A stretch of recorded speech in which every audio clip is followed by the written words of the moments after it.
Hey guys, my name is Elijah and in this tutorial I will show you how to download MP3 from YouTube Premium.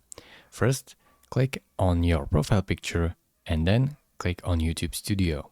Here, simply navigate to Content in the left bar, and if you want to download your video, just click on these three dots and then Download.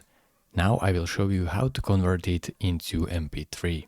The video is downloaded as you can see, so visit cloudconvert.com, MP4 to MP3. Now, if you have selected MP4 to MP3, just click on Select File. This will open up your Finder and you can go to your Downloads folder and pick the video that you just downloaded. Now, simply press Convert and you have to wait while the video uploads, process. And hey guys, my name is Elijah. As you can see, it is completely converted to MP3.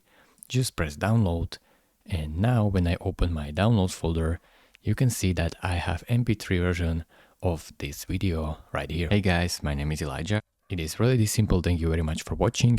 If this video was helpful to you, consider subscribing and liking this video, and I will see you in the next tutorial. Bye bye.